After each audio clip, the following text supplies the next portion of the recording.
agriculture during post-liberalization. ഉദാരവൽക്കരണത്തിന് ശേഷമുള്ള കാർഷിക മേഖലയുടെ പ്രത്യേകതകളും സവിശേഷതകളും നോക്കാം. Agriculture sector in India has responded positively to the launching of macroeconomic reforms in 1991. 1991 സാമ്പത്തിക പരിഷ്കാരങ്ങളോട് കാർഷിക മേഖല അനുകൂലമായിട്ടാണ് പ്രതികരിച്ചിട്ടുള്ളത്. With the liberalization of exchange rates, the terms of trade for agriculture have shown a significant improvement. Private investment in agriculture registered a steep rise in the post-reform period. At 1993-94 prices, private investment in agriculture was over 50% higher in 1999-2000 when compared to 1993-94. In contrast, 97% growth in India's exports during 96-2004. Agricultural exports registered declining trend from 1996-97 to 1999-2000.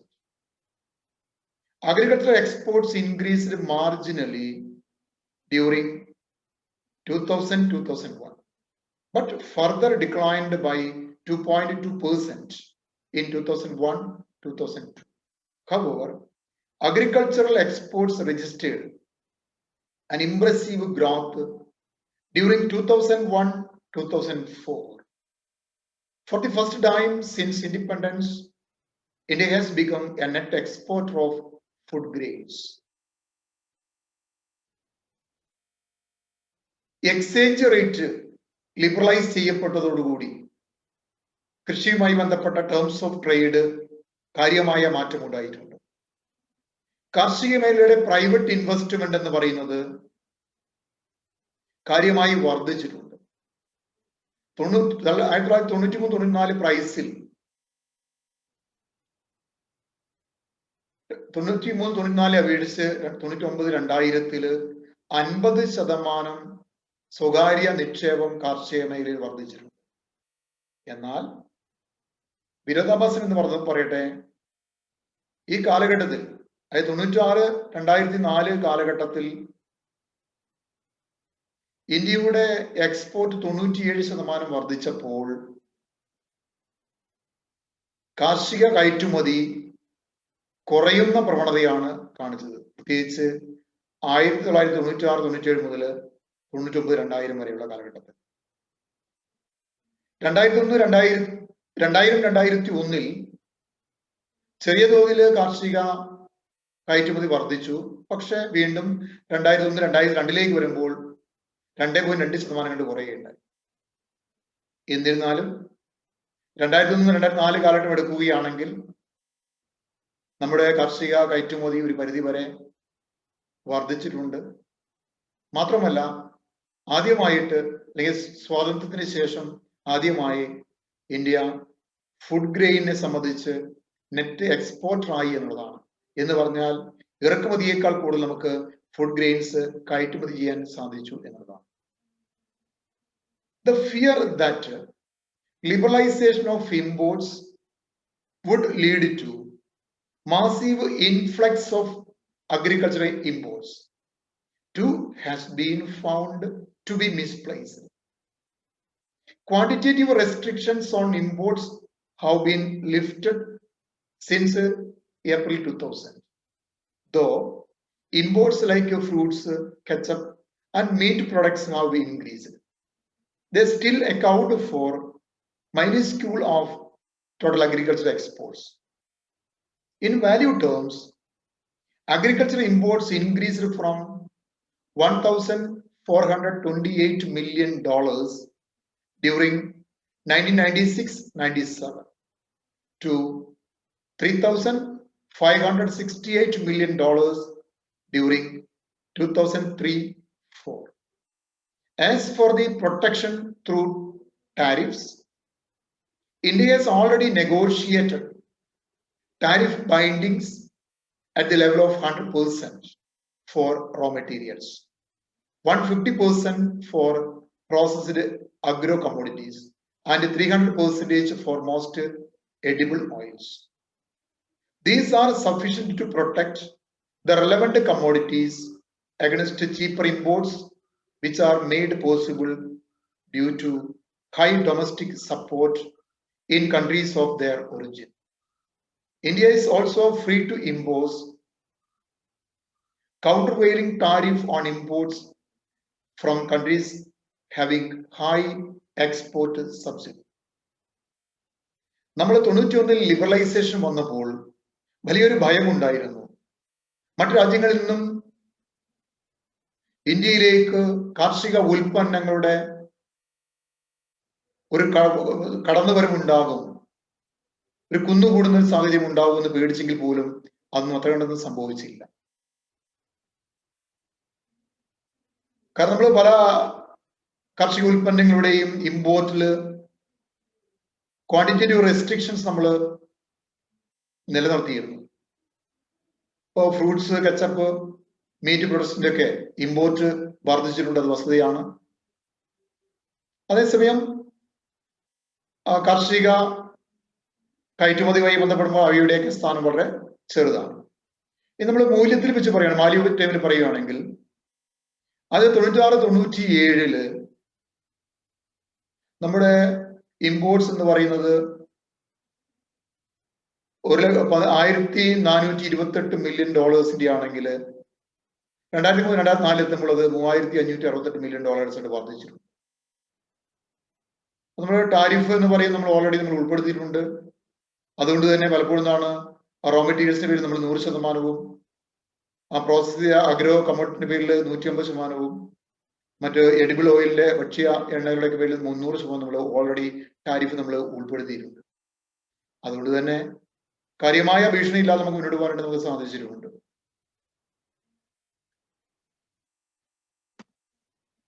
മറ്റൊന്ന് WTO and Indian agriculture. India is one of the founding members of WTO, which came into existence on January 1995, replacing GATT. നമുക്കറിയാവുന്നതാണ്, 1995 ജനുവരിയിലാണ് WTO നിലവിൽ വരുന്നത്. India ഒരു founding മെമ്പറാണ്. GATTനെ പകരമായിട്ടാണ് WTO നിലവിൽ വരുന്നത്. The salient features of agreement on agriculture include 3 main provisions, which have become effective since 1st January 2000. നമ്മുടെ AOA agreement on അഗ്രികൾച്ചറിൽ പ്രധാനമായും 3 provisions ആണുള്ളത്. അത് 2000 ജനുവരി 1 മുതൽ പ്രാവർത്തികമായിട്ടുണ്ട്. അതിലൊന്ന് വരുന്നത് മാർക്കറ്റ് ആക്സസ് ആണ്. Under it, all non-tariff barriers will be converted into tariffs. India has already removed quantitative restrictions on all her imports. It has now imposed protective tariff on imports of sensitive agricultural products. Market access പറയുന്നതാണ് എല്ലാ രാജ്യങ്ങളും അവരുടെ നികുതി ഇതര നിയന്ത്രണങ്ങൾ നികുതിയിലേക്ക് മാറ്റിയിരിക്കണം. ഇന്ത്യയെ സംബന്ധിച്ച് India നേരത്തെ തന്നെ എല്ലാ നിയന്ത്രണങ്ങളും മാറ്റിയിരുന്നു, നികുതിയിലേക്ക് കൊണ്ടുവന്നിരുന്നു. അതുകൊണ്ട് ഇന്ത്യയെ സംബന്ധിച്ചത് പ്രശ്നമല്ല. അപ്പോൾ പ്രൊട്ടക്റ്റീവ് ടാരിഫ് ഏർപ്പെടുത്താനുള്ള ഒരു സാഹചര്യമൊക്കെ ഇപ്പോഴും ഉണ്ട്. ഇന്ത്യ പല ഉൽപ്പന്നങ്ങളുടെയും മുകളിൽ ഇത്തരത്തിലുള്ള ടാരിഫും ഇന്ത്യ ചുമത്തിയിട്ടുണ്ട്. മറ്റൊന്ന് എക്സ്പോർട്ടഡ് കംപ്ലീഷൻ ആണ്. The developed countries are to reduce the value of direct export subsidy by 3% over a period of 6 years, and in volume terms by 21%. Over the same period, the developing countries are to reduce the value of direct export subsidies by 21% and in volume terms by 10%. അപ്പോൾ ഇവിടെ export കംപ്ലീഷനിൽ ഒരു നിബന്ധന ഇതാണ്, എല്ലാ വികസിത രാജ്യങ്ങളും അവരുടെ direct export subsidy 3% കണ്ട് കുറയ്ക്കണം 6 വർഷം കൊണ്ട്. അതുപോലെ അതിന്റെ അളവില് 21% കുറയ്ക്കണം. അതേസമയം വികസിത ഡെവലപ്പിംഗ് കൺട്രിയെ സംബന്ധിച്ച്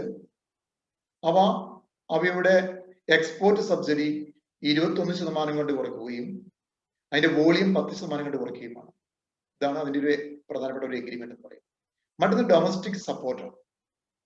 this issue is linked to providing state support to farmers in farm production. അപ്പോൾ അതാത് രാജ്യങ്ങൾക്ക് അവരുടെ ഉൽപാദകരെ സഹായിക്കാനുള്ള, കർഷകരെ സഹായിക്കാനുള്ള പദ്ധതിയുമായി ബന്ധപ്പെട്ടതാണ് ഡൊമസ്റ്റിക് സപ്പോർട്ട് എന്ന് പറയുന്നത്. The developed countries have used provisions of ADA to further the interest of their farmers. These countries are constantly pressurizing the developing countries for greater market access for agricultural products, but are not willing to bring down the level of support that they provide to their own farmers. ഇവിടെ പ്രത്യേകം ശ്രദ്ധിക്കേണ്ടത്, വികസിത രാജ്യങ്ങൾ നിരന്തരമായി അവരുടെ ഫാർമേഴ്സിന്റെ താല്പര്യങ്ങൾ സംരക്ഷിക്കാനുള്ള നടപടികൾ കൈക്കൊള്ളുമ്പോൾ അവികസിത രാജ്യങ്ങളെ നിരന്തരമായി സമ്മർദ്ദത്തിലാഴ്ത്തിക്കൊണ്ടിരിക്കുക. ഇതിനു വേണ്ടിയാ അവർ നൽകുന്ന ഈ സപ്പോർട്ട് പരമാവധി കുറയ്ക്കാനായിട്ട്. എന്നാൽ ഈ വികസിത രാജ്യങ്ങൾ ചെയ്യുന്നില്ല, അവർ കൊടുക്കുന്ന സപ്പോർട്ട് കൊണ്ട് കുറയ്ക്കുന്നുമില്ല. അവർ പരമാവധി സബ്സിഡി കൊടുത്തുകൊണ്ടിരിക്കുകയാണ് ചെയ്യുന്നത്. മറ്റൊന്ന്, impact of WTO agreement on Indian agriculture. ഈ WTO എഗ്രിമെന്റ് എങ്ങനെയാണ് ഇന്ത്യൻ കാർഷിക മേഖലയെ സ്വാധീനിക്കുന്നു നമുക്ക് നോക്കാം. Agriculture is the backbone and core sector of Indian economy, as it provides the livelihood to a large number of people in rural areas.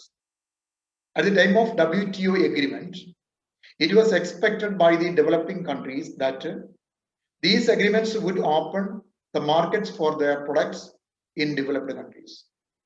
But as far as India is concerned, support given to agriculture was negative, while developed countries were heavily subsidized their agriculture. It was also expected that the implementation of AOA would result in reduction of domestic support in developed countries, which would in turn rise in international prices of agriculture goods and would improve export prospect for India and other countries. നമുക്കറിയാം, ഇന്ത്യയെ പോലൊരു രാജ്യത്തെ സംബന്ധിച്ച് കാർഷിക മേഖല എന്ന നട്ടില് തന്നെയാണ്. കാരണം ഏറ്റവും കൂടുതൽ ആളുകളും അവരുടെ ഉപജീവനമായി മാർഗമായി ആശ്രയിക്കുന്ന കാർഷിക മേഖലയെ.